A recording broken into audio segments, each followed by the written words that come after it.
Welcome to the Think Christian podcast, where we talk about faith and popular culture, because there's no such thing as secular. I'm Josh Larson, editor over at thinkchristian.net. So the Barbie World Domination Tour continues. This week marks the digital release of the smash summer blockbuster written and directed by Greta Gerwig, which gives us another reason to consider it here at TC. Earlier on the website, Rosalind Hernandez wrote a wonderful piece on the movie called Barbie and Our Reason for Being. I was going to leave it at that, but then I saw recently on social media that among the movie's many fans was professor, author, and speaker Karen Swallow Prior. Now, the last time Karen was on the TC podcast was to discuss Greta Gerwig's Little Women. So it seemed fitting to have her on the show again, this time to talk toys rather than great literature. Before we do that, a quick note about the next edition of the TC Movie Club. It's only about a month away now. We're going to be gathering online on Monday, October 23, right at the height of spooky season, to talk horror. What is it good for? This will be jumping off my new book, Fear Not, A Christian Appreciation of Horror Movies. So to be part of that, sign up to join the TC Movie Club at thinkchristian.net/movie club. Obviously, I have a few ideas about what horror is good for, but I'd like to hear yours too. Bring your skeptical questions if you have those as well. We're going to be touching on movies like 1941's The Wolfman, Jaws, and A Nightmare on Elm Street, along with a whole bunch of other titles. I'm sure people will bring some of their favorite scary movies as well, and the genre in general. So again, to join us and sign up and receive an email for that invite to get the Zoom link, just go to thinkchristian.net/movie club. Okay, time for Karen Swallow Prior, who incidentally has written a reader's guide edition to Mary Shelley's Frankenstein. Now, the 1931 adaptation of Frankenstein with Boris Karloff, that would be a great one to check out in advance of Movie Club. Welcome to Karen Swallow Prior, who is, yes, a TC contributor in the past, but also more notably, she's written for the New York Times, The Atlantic, Vox, The Washington Post, and Christianity Today. Her latest book, just out, The Evangelical Imagination: How Stories, Images, and Metaphors Created a Culture in Crisis. So, Karen, I feel like I know you a little bit between your writing and those few times we've met in person, had some conversations. Even so, when I was trying to imagine what your relationship to Barbie dolls might be, I got to say I was flummoxed. I didn't know where to go. You could have told me you played with them all the time as a kid. I would have believed that. You also could have told me that you led pint-sized protests over the limited ways the doll defined what life should look like for a woman. That is certainly on the table too. So please put an end to my curiosity. What did Barbie dolls mean to Karen Swallow Prior? Well, it falls right in the middle. I had a Barbie, and I think I had Ken, and I had Skipper. I actually remember, I just related to Skipper a lot more. Skipper, for anyone who doesn't know, Skipper is like the younger sister, teen or preteen. And then I had just the camper. That was all the accoutrements that I had. My girlfriends next door had the house. They had Alan. Had a lot Alan, more. wow. Yes, Alan. I had completely forgot about Alan until I went to the movie, and it was I was like, oh yeah, Alan. That's so fitting. But it was actually fun to play together and compile our things, because we had when the two households, when the girls played together, we all had more things. But I definitely was jealous of my friends who had all the other things, not the camper. But I do want to say, since you asked this question, I also had the lesser known, completely different line, Jane West and Thunderbolt. I am unfamiliar with this. Okay, so Jane West was a cowgirl, a little bit larger than Barbie, heavier plastic with bendable parts, and she had the horse she had a horse, which I had, Thunderbolt, and Thunderbolt's foal called Thunder Colt, and I played with them a lot more. So You did? I Interesting. did. Yeah, yeah. And She had bendable arms and like knees and elbows. Yeah, that was it. That was and the horse. Yeah, I mean, I the was a horse girl. Yeah, had to be a plus for sure. And yeah, the bendable arms and legs, that just so more activity you could do. So exactly. that's like, you know, the difference for me between the Star Wars figures, which I loved, but couldn't move all that much, and then the G.I. Joe figures, which could bend that way. So yeah, I get it. I know what you're talking about, though I am unfamiliar with those toys in particular. Well, that's Barbie dolls. How about the Barbie movie? Now, a little social media bird told me last month that you found the film to be, quote, smart, witty, hilarious, and profound. We'll get to that profound part in a little bit, but first, I just want to hear what you made of Barbie just as a movie experience. Well, of course, you know, the way that I view movies is I'm very picky, and as soon as I know of one that I might be interested in, whether it's because of the director or something I know about the film, I make the decision whether I want to see it or not, and then I stop. I don't look at anything or read anything. I don't want to know a thing. Fair. So someone sent me the trailer for the Barbie film, and the trailer contains the line where she says, you know, they're all dancing, and that she stops and says, "Do you ever think about dying?" or something. So and of course I knew it was Greta Gerwig. So I immediately knew this was going to be a smart movie that I wanted to see. So I entered it not knowing anything else really other than that. And now I have seen it twice. So so the first time I saw it, I was mostly struck by its profundity, which we'll talk about later. It was funnier than I even expected it to be, and I expected that. I mean, I knew it was satire. I could tell from the trailer it was satire, and I love satire. And then when I saw it the second time, so I was really struck with the profundity. Like I was almost moved to tears almost a couple of times when I first saw it. And then the second time that I saw it, because I've had some friends who hadn't seen it, so, had to take them. It was just the humor I just laughed and laughed. So the humor struck me more, which, good humor does when you kind of know what's coming and you can pay more attention. It just was funnier, and it was just hilarious. So, and there's so much humor going on, visual humor in the background. Even in like the changes to the Lizzo song Pink, the changes in the lyrics they make. So seeing it a second time allows you to catch some of those things as well. So, and I knew after the first viewing that I just knew immediately I could see this again and catch so much more. So yes, exactly. It's just that kind of film. Yeah. I loved it for its humor as well. And it's funny. I also greatly appreciated, as you're describing how you fell somewhere in the middle when it came to Barbie dolls, that's suggesting a certain conflict, right? That you maybe even had as a kid with what these toys represented, and yet the enjoyment you got from them.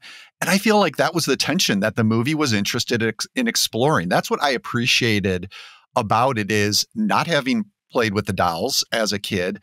It let me into Greta Gerwig's mind and what that experience was like for her then, but also how she's processing it now, how she does have reservations, but also appreciates certain things, not only about those dolls, but about the cultural behemoth that Barbie has become. And I think that's how the movie is so smart. It makes its points. I think it definitely has its perspective, but it isn't trying to tell us how to think or what the final word is on Barbie. It's trying to share one person's wrestling with what Barbie means in an incredibly funny, visually inventive, musical way. I was just thoroughly impressed with what she pulled off here. And it was so self-aware, which was necessary. I mean, even when the narrator interjects at some point that, casting Margot Robbie as someone who's going to say, something like, "I don't feel beautiful," was, not the best. Yes. Didn't exactly work. I mean, so that kind of self-awareness and irony was so great for the film, but also, I mean, it's emblematic of what the whole film was doing with Barbie, because the film is much smarter, wittier, and has so important commentary that the doll herself in like 1960s didn't have, right? I mean, sure. So it was just a brilliant film. Yeah, we should mention, we've called out Greta Gerwig's name a couple of times. She co-wrote it with Noah Baumbach, but Margot Robbie, who plays Barbie, stereotypical Barbie, she was actually a producer. This was a project that she kind of was the lead on. So she's definitely a creative force here as well, in addition to being, the main character on screen.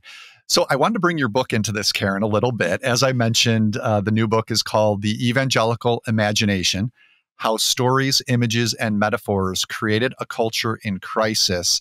First, though, give me a sense here. How have you been describing this one to people when they ask, what does that title mean? Oh, yeah. This was a book. It was so hard to develop the elevator pitch, and it's still hard.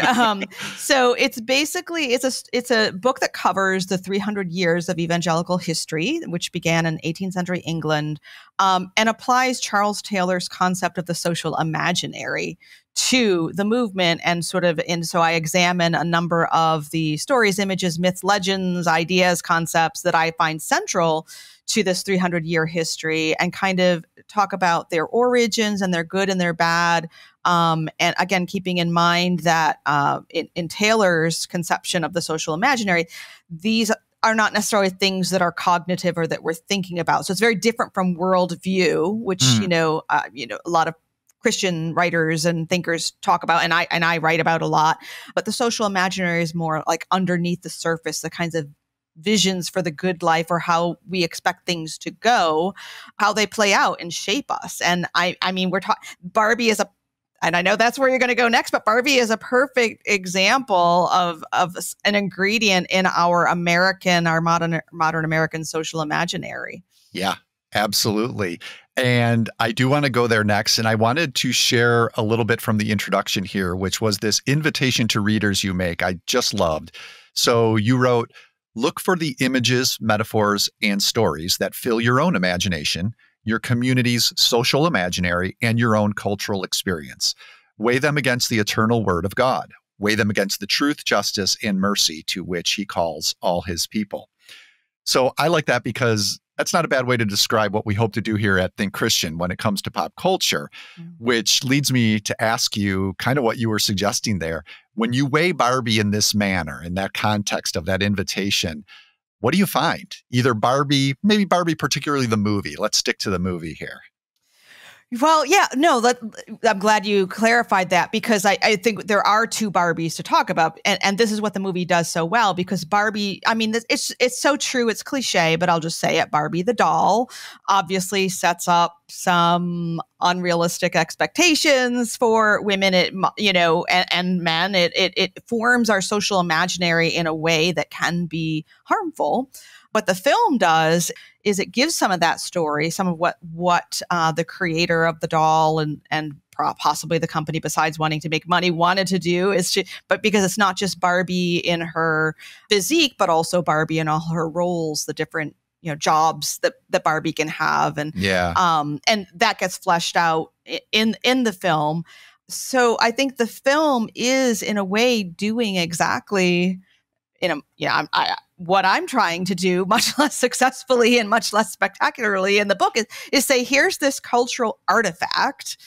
Where did it come from? What good was it trying to do, and did it do? And then what harm did it do? And what can we do with this here in our lives? Now, that's what the film was doing. And that's kind of what I'm trying to do in my book with the different, elements, essential elements of evangelicalism. Yeah, and that's sort of related to what I was talking about. What I appreciate about the movie is it felt like a conversation starter in that way. It felt like a prompting for its audiences, an invitation to, I'm certain those who grew up playing with Barbies have already been doing this, but an invitation to think further about what that means, what Barbie represents in their lives in the larger culture. And as a conversation starter, I appreciate it more than as the final word on Barbie, as I was saying. I think that movie might have been a little less interesting, certainly less fun, and probably more divisive. I do wonder if the reason this has been such a hit is because it allows for that space for someone to come to the movie who resented their childhood of Barbie and feel affirmed in that by some of the critiques the movie offers. At the same time, someone who appreciated their childhood with Barbie, but had some reservations, can come to the movie and come away feeling like, yeah, that got a little bit of what I did like about Barbie when I was young. So yeah, it's a very generous film in that way, which I think is one of the things I also appreciate about it. No, I think that's a great way of describing it. And it's so interesting because, as I said before, when I was sort of trying not to read any reviews or, or see any commentary, of course, I see headlines and so, or tweets or whatever. And there were, it was just so interesting because I saw headlines and snippets about it being, like an anti-man film, or even one about how the little vignette by Midge, the pregnant Barbie, when the narrator says, "That's awkward," or something, that doll was discontinued. Like, somebody took that at face value, didn't even understand like that was satire. That was actually the point being made, is that it's bad that there was no place for that doll. But so little snippets that I saw that were bad takes on the film, but probably just, for the purposes of clicks and grift, we'll assume that those kinds of bad takes that I saw a little of before I went into the movie left me completely surprised and happily so that the movie wasn't those things. But also I expected it to obviously deal with, feminism and women and women's roles, all those things. But I didn't expect it to be so philosophically and theologically profound. Right. Yeah. I just thought it would be a smart social commentary, but it was so much more than that. Well, let's turn to that. And by the way, clicks and grift, is that what you said? I love that. I think I'm gonna recall that every time I see, when I'm scrolling and I see a click or a grift going by. That's great. Yeah, when I see it, I have to ask, is this person really this dumb, or are they just grifting? I don't know, like, which would be the more generous interpretation? Yeah, it's sometimes hard to say. So one of the things in terms of theological resonance that I've been intrigued by with Barbie is looking at it as a creation story. And I don't mean so much that I see Barbie Land as a version of the Garden of Eden, though Alyssa Wilkinson wrote an intriguing piece over at Vox along these lines, and we'll link to that. But for me, there's this interesting element where we do meet the creator of the Barbie doll. I think you referenced her, Ruth Handler, who is played by Rhea Perlman of Cheers fame. Now, I don't want to give anything specific away because I'm sure there's some folks who have been waiting for this to come on digital to see it. But this character, I will say, she appears twice, I think, in the film, offers a sort of blessing. And I'm curious what you make of that dynamic, Karen. Do you think there's any echo there of thinking about God's purpose for us as created beings? Does the movie get into the part that free will plays in that dynamic? Does the movie get into our missteps in exercising that free will? I don't know. I feel like there are a lot of directions we could go if we just look at Ruth Handler as being this creator figure, and then Barbie a stand-in really for all of us. Of course, that is like the climax of the film, right? It's so important. Yeah, it's hard to talk about. I'm glad you mentioned. I'm pretty good at trying. If I know we're avoiding spoilers, I think I can do that. I mean, because that whole scene, not just the words, but even like visually, it was reminiscent of the creation scene. Michelangelo's creation scene, with a little bit of a tilt there. But I think that scene invites us to think about the creator and the role of free will and the role of sovereignty and really what it means to be human and to make decisions, whether they're the right ones or the wrong ones. And I also, so I do want to say, and I don't think it's giving a spoiler, there's an opening scene that's just sort of dramatic and unsettling because it's little girls playing with dolls and with baby dolls, and then Barbie comes along. And when the first time I saw the film, I just thought, oh, that scene it kind of bothered me. It didn't seem to need to be there. But the second time I saw it, I realized how much that opening vignette contrasts with some of the closing ones that picture real life images of moms and children and babies enjoying life and just it's just visually the film is just so complicated because it has the real world, Barbie world, and then these other kinds of vignettes in there. And I just realized that I think that that closing vignette is kind of a contrast and commentary on that opening one.